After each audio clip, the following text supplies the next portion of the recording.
साल 1971 पाकिस्तान का पूर्वी हिस्सा आंदोलन के बाद हुई हिंसा और पश्चिमी पाकिस्तान द्वारा जारी मिलिट्री दमन और नरसंहार से जल रहा था। भारत और पाकिस्तान के बीच रिश्तों में तनाव दिन प्रतिदिन बढ़ते जा रहे थे। पूर्वी पाकिस्तान से भारत आने वाले शरणार्थियों की संख्या लगातार बढ़ रही थी और साथ ही दोनों देशों के बीच युद्ध की संभावना भी उसी अनुपात में बढ़ रही थी। पश्चिमी पाकिस्तान द्वारा पूर्वी पाकिस्तान के इलाके में हो रहे मिलिट्री दमन और भारत में इतनी बड़ी संख्या में शरणार्थियों के लगातार आने के बाद तत्कालीन प्रधानमंत्री इंदिरा गांधी ने बड़े स्तर पर आने वाली चुनौतियों से निपटने का प्रयास शुरू कर दिया। बड़ी संख्या में राजनेताओं और राजनायकों को विभिन्न देशों की राजधानियों में भेजकर दुनिया को उस समय की परिस्थिति से अवगत कराने का जिम्मा इन्हें दिया गया और युद्ध की जरूरत को पास आता देख प्रधानमंत्री इंदिरा गांधी स्वयं तैयारियों को मद्देनजर रखते हुए कुछ प्रमुख देशों की यात्रा पर निकल गए। उसी साल नवंबर के महीने में अमेरिकी राष्ट्रपति रिचर्ड निक्सन के साथ व्हाइट हाउस में भारतीय प्रधानमंत्री श्रीमती इंदिरा गांधी की बैठक हुई। अमेरिकी राष्ट्रपति निक्सन के सेक्रेटरी हेनरी किसिंजर की आत्मकथा व्हाइट हाउस ईयर्स में लिखे गए शब्दों के मुताबिक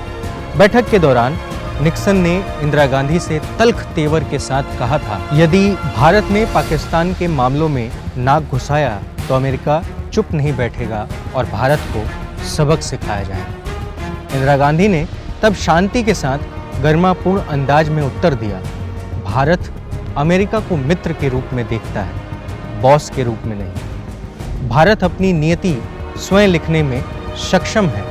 हम जानते हैं कि हमें किन परिस्थितियों से कैसे निपटना है और हम इसमें सक्षम हैं। ये कहकर इंदिरा गांधी वहां से उठ गई। उस दिन के घोषित कार्यक्रम के अनुसार बैठक के बाद भारतीय प्रधानमंत्री और अमेरिकी राष्ट्रपति को संयुक्त रूप से मीडिया को संबोधित करना था, किंतु बैठक से बाहर आते ही इंदिरा ने यह कार्यक्रम निरस्त घोषित कर दिया और सीधे अपनी कार की ओर बढ़ गई।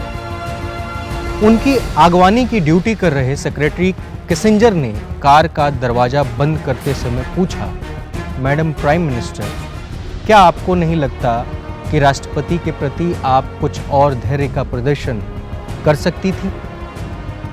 इंदिरा का जवाब था, आपके बहुमूल्य सुझाव के लिए धन्यवाद मिस्टर सेक्रेटरी। भारत विकासशील देश है और हमारी रीढ़ की हड्डी सीधी है और मजबूत है।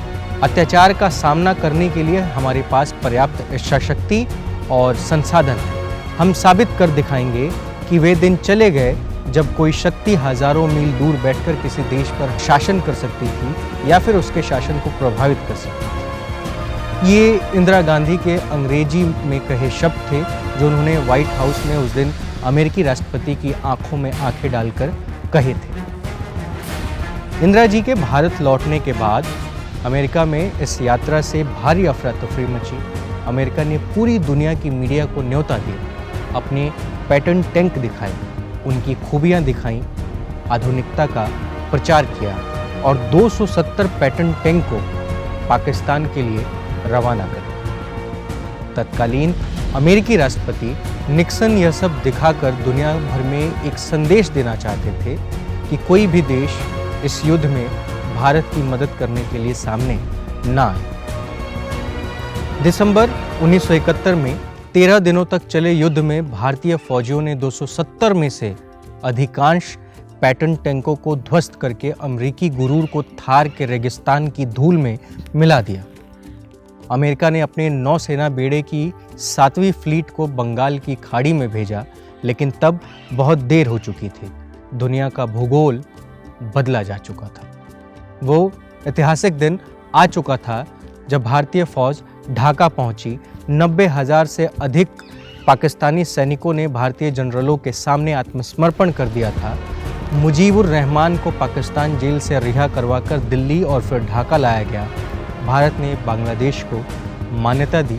यह इंदिरा गांधी के प्रखर नेतृत्व, असामान्य तेज और अटूट साहस का ही नतीजा था कि पड़ोसी देश पाकिस्तान 2 टुकड़ों में बट गया और तब दुनिया का परिचय भारत की आयरन लेडी से हुआ, इंदिरा गांधी से। इतिहासकार रामचंद्र गुहा ने अपनी चर्चित किताब इंडिया आफ्टर गांधी में लिखा है, देश की ताकत और इंदिरा गांधी के हौसले को अमेरिका और चीन जैसे देशों ने बहुत कमतर आंकने की गलती की। नतीजा पाकिस्तान को भुगतना पड़ा। जिनके दम पर पाकिस्तान इतरा रहा था, ना वो मदद कर पाए और ना उनकी सेना भारतीय सेना के सामने टिक पाई। इंदिरा गांधी नाम की वो महिला भारत की मिट्टी से निकली वो कोहिनूर थी, जिसके नाम के सामने दुनिया के महाशक्तिशाली देशों के हुक्मरानों के तेवर धुंधले नजर आते थे। वो इंदिरा ही थी जिन्होंने अमेरिका, चीन और पाकिस्तान की विध्वंसियों को उनकी बौखलाहट में बदल दिया। इंदिरा तो इंदिरा थी, तभी तो इंदिरा इज़ इंडिया थी और इंडिया इज़ इंदिरा।